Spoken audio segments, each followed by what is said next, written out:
लिखा हुआ है ना। 3 सेंटेंस है और तीनों सेंटेंस एकदम अलग अलग है। He is a poor लिखा हुआ है, he is a poor। यहाँ पर आपको सब्जेक्ट दिखाई दे रहा है और उसके बाद ऑब्जेक्ट दिखाई दे रहा है कि आप लोगों को ना ऑब्जेक्ट दिखाई दे रहा नहीं वर्ब दिखाई दे रहा है। तो जहाँ पर ना आपको ऑब्जेक्ट दिखाई देता है ना सब्जेक्ट दिखाई देता है, यहाँ पर आपको क्या करना है, केवल नॉट लगाना है। केवल क्या लगाना है, नॉट। तो देखो अब not, did not, does not का प्रयोग कहाँ पर करेंगे, तो जस्ट सब्जेक्ट होता है, सब्जेक्ट के जस्ट बाद आपको किसका प्रयोग कर देना है, नॉट। डिड नॉट का, डज नॉट का या डू नॉट अपने हिसाब से। अब यहाँ पर तो है ही भी आपका वर्ब नहीं, तो यहाँ पर क्या होगा, he is not a poor, he is a not poor। दूसरा देखो मैं बता रहा था, she arrived in the morning। यहाँ पर वर्ब के कौन से पार्ट का प्रयोग हुआ, कौन से भाग का प्रयोग हुआ है, वर्ब तुम्हारा कौन सा है, arrive। arrive का मतलब होता है पहुंचना, arrived मतलब पहुंच चुका। तो ये वर्ब के सेकंड पार्ट है ना। वर्ब के कितने भाग होते हैं, 5 भाग होते हैं जनरली, 5 फॉर्म है ना। लेकिन हम लोग किसका प्रयोग ज्यादा करते हैं, she arrived in the morning। ये आपका पास्ट टेंस है और डू का प्रयोग करेंगे नहीं डज का प्रयोग करेंगे, बल्कि हम प्रयोग करते हैं डिड का। डिड पास्ट टेंस में हमेशा डिड का प्रयोग होता है। तो क्या होगा, सी डिड नॉट। नकारात्मक बनाना है ना, नेगेटिव, तो नॉट तो लगाना ही पड़ेगा ना।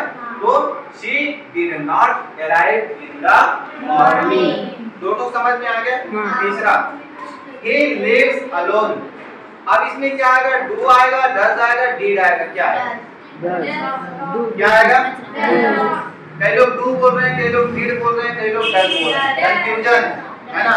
कंफ्यूजन दूर करता हूँ, ठीक है। पहली बार डिड का प्रयोग नहीं होगा क्योंकि ये प्रेजेंट टेंस की बात हो रही है। प्रेजेंट टेंस कैसे पहचानेंगे, लाइव्स लिखा हुआ है, लाइव्स है कि नहीं है, तो ये प्रेजेंट टेंस का पहचान है, वर्ब का फर्स्ट फॉर्म है, ठीक है। अब चूंकि आपके ये जो सब्जेक्ट है ही, वो वर्ब कौन सा है, थर्ड नंबर का सब्जेक्ट है ना। क्या है, थर्ड, मतलब पर्सन जानते हो ना, पर्सन है ना, पर्सन ही सब्जेक्ट होता है। तो कौन सा पर्सन हुआ, थर्ड पर्सन है, लेकिन एक लौता है ना। इसलिए हम लोगों ने यहाँ पर क्या किया, ई। मैं आपको बता रहा था कि डज कहां पर लगाएंगे, इसको हम कैसे जानें। यहाँ पर अगर आपको वर्ब में ईएस दिखाई देता है, थोड़ा सुनो अच्छे से, वर्ब में अगर आपको ईएस दिखाई दे रहा है मतलब यहाँ पर डज का प्रयोग होगा। इस चीज को याद समझ रहे हो ना। अगर वर्ब में ईएस है तो डज का प्रयोग होगा, डू का प्रयोग नहीं होगा और नहीं डिड का प्रयोग होगा। समझ इस बात, सबको समझ आया ना। तो ये क्या होगा, क्या होगा ये, he does not live alone। वह अकेला नहीं, कहाँ से आएगा, वह अकेले नहीं रहता। लिव का मतलब होता है रहना, ठीक। इंट्रोगेटिव बनाना है।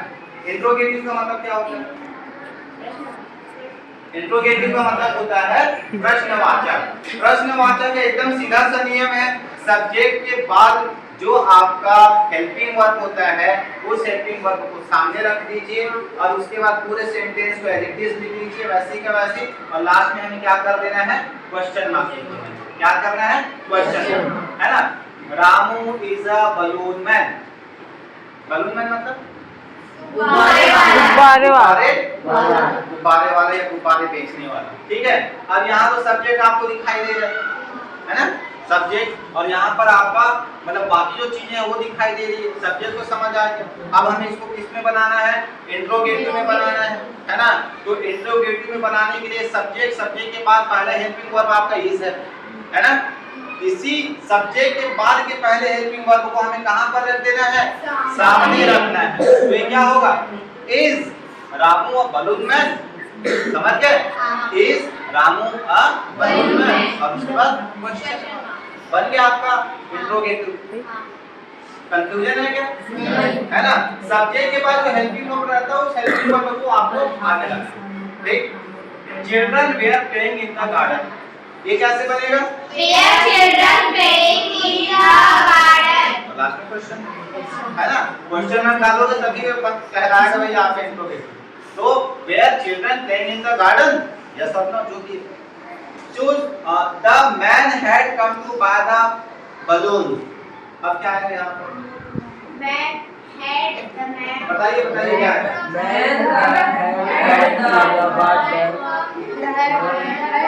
मतलब ये तो समझ आ गया सब्जेक्ट क्या है इसमें, है ना? क्या द सब्जेक्ट है क्या? नहीं, है ना? ये आपका मेन सब्जेक्ट है। मेन के बाद आपका हेल्पिंग वर्ब यहाँ पर लगा हुआ है द, सॉरी हेड। तो क्या आएगा? हेड क्या कोई व्यक्ति, हाँ क्या कोई व्यक्ति जो है वो बलून खरीदने के लिए आया? ठीक है, यस और नो जो भी है। अब यहाँ पर जो होता है करेक्ट स्पेलिंग, फिर स्पेलिंग आपको सही करना है। बॉट लिखा हुआ है, बॉट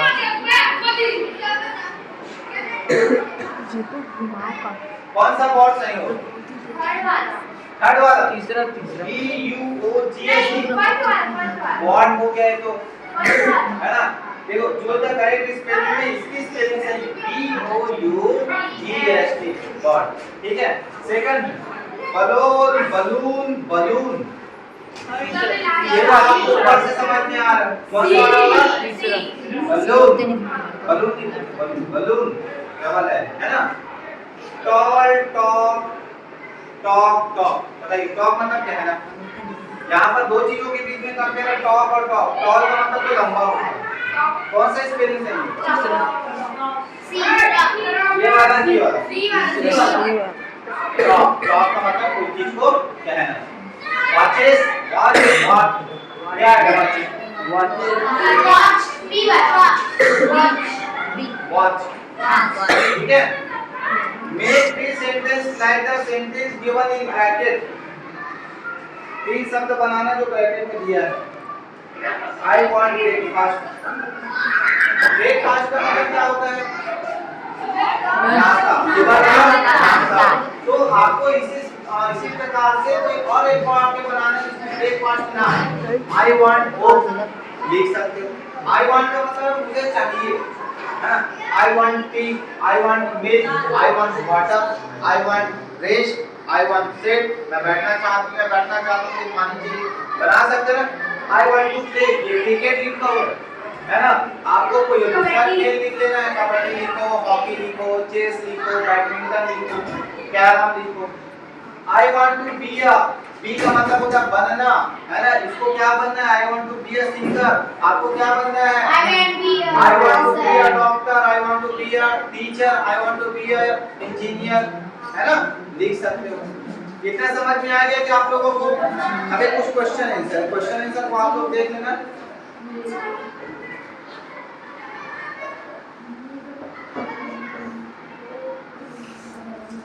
और यहाँ पर देखो करेक्ट द सेंटेंस, आपको सेंटेंस सही करना है। क्या ये सेंटेंस आपको सही लग रहा है? I am go to Raipur, है ना? ये आपका कौन सा सेंटेंस? ये सेंटेंस है आपका कंटिन्यूअस, प्रेजेंट कंटिन्यूअस, ठीक है? क्योंकि आई के साथ क्या लगा है? एम। आई के साथ वास लगता तो पास्ट टेंस का होता, और आई के साथ विल लगता तो भूतकाल का होता। ठीक, अब ये आई एम लिखा हुआ मतलब प्रेजेंट टेंस। इसका जब हम लिखेंगे तो किस प्रकार लिखेंगे? प्रेजेंट टेंस है, प्रेजेंट टेंस में कंट्रोल है, तो ये क्या होगा? I am going to Raipur, I am going to Raipur. He are reading the book, क्या हो? इसमें क्या, इसमें कौन सा शब्द गलत लिखा हुआ? एक ही शब्द को छापना है, ये लगा हुआ है उसको बदलना है। सर गोइंग टू वो के बाद आईएनजी कर कंटीन्यूअस हो जाएगा, है ना? तो वो का हो जाएगा going, going. He are reading a book, he are reading the book, पूरा का पूरा सही। द बुक विशेष बुक के बारे में बात हो रही है ना, समझ रहे ना? He are reading the book, sentence को पढ़ो ना, गलती समझ में आएगा। He are read the book, क्यों read the book होगा? थोड़ा दिमाग लगाइए। He are reading the book, वाह।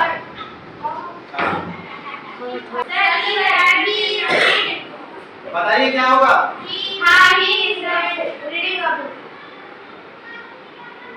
क्या है? आर है, और आर का प्रयोग हम बहुवचन के लिए करते हैं, यही दिमाग लगाना है। आर का प्रयोग किसके लिए करते हैं? बहुवचन के लिए। ही बहुवचन है क्या? एक वचन है ना? He is reading the book. He is reading the book. Mrs Sudha speaks of, बताइए इसको हम कैसे सुधारें?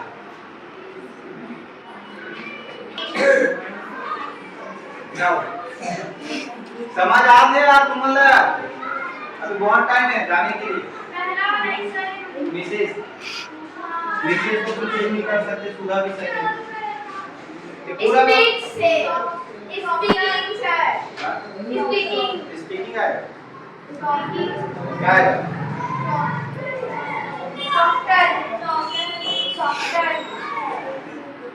क्या है?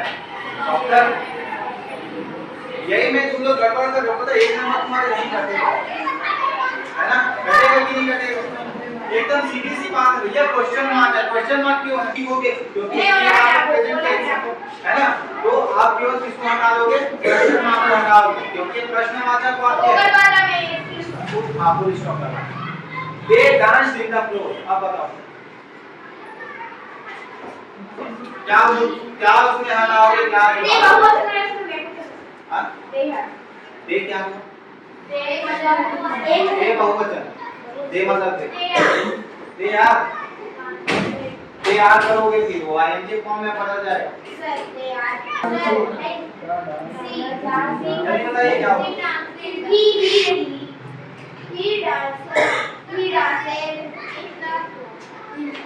नहीं पता?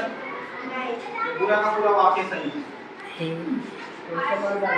पूरा वाक्य सही है, इसमें कोई भी चीज आपको चेंज नहीं करना है। परीक्षा लेने वाले इस टाइप का एक आपको कंफ्यूज करने के लिए। They dance in the floor. वे फ्लोर में मतलब जहां डांस होता है, वे यहां पर डांस किए थे। सीधी सी बात है, ये तो आपका प्रेजेंट पास्ट टेंस है, ये भी लगा हुआ, इसमें कुछ भी इन द फ्लोर। वे इस फ्लोर में डांस किए, है ना? किए मतलब भूतकाल वाली बात होगी, ठीक?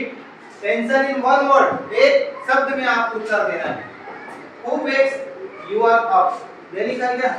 Who wakes you up? Wakes का मतलब होता है जगाना, जो आपको जगाता है वो माता लिखो, अलार्म लिखो, वॉच लिखो, लिख सकते हो ना? क्योंकि घड़ी भी अलार्म भी आपको जगा सकती है। Do you have a computer in school? क्या हो? Yes or no? Do you have computer in school? Yes. क्या आपके स्कूल में कंप्यूटर है? हाँ। केवल एक शब्द लिखना है। क्या बोला? Answer in one word, only one word. Yes. What do you do for your mother? आप अपने माँ के लिए क्या करते हैं? कोक लिखो, कोक लिखो, डांस लिखो, मेकिंग टी लिखो, वॉशिंग यूटेंसिल लिखो, ठीक है? दूध भी कर सकते हो। What can the मायना do? अभी मायना कौन है भैया? पढ़े हम लोग तो नहीं पढ़े ना मायना वगैरह, नहीं पढ़े। छोटो भाई वो सीन है यू सीन। क्या आपने जू देखा है कभी?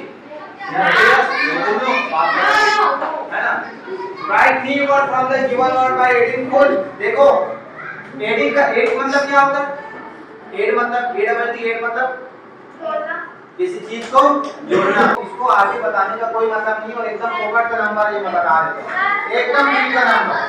लेकिन फ्री का नंबर कब बने? जब आप इसके बारे में जानोगे तब। आपको केवल फुल डाल देना है, एड डबल है। Helpful, careful, beautiful, useful, wonderful और हार्मफुल। बस आपका कितना है? 1 2 3 4 5 है क्या? 2 4 6 3 नंबर आपको मिल जाएंगे। अगर आप केवल फुल और फुल लिखते जाओगे यहाँ पर ना, तो आपको कितने नंबर मिल जाएंगे? 3 नंबर मिल जाएंगे, ठीक है? अगर आप ये फुल नहीं लिख पाए तो आपसे बड़ा फुल कोई नहीं। समझ गए? फुल का मतलब क्या? मूर्ख। अगर इसको समझ के नहीं लिख पाए तो आपसे बड़ा मूर्ख कोई नहीं है।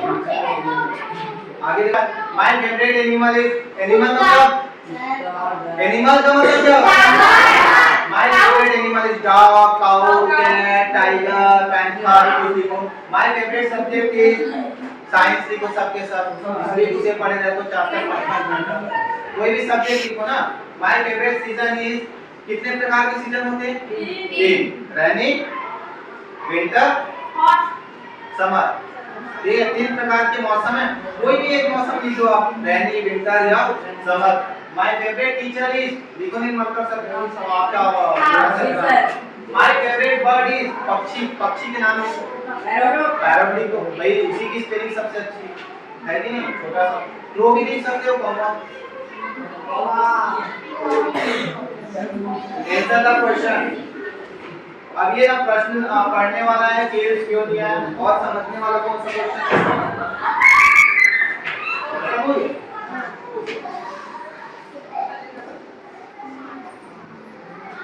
तो ये तो सब समझ में आ गया।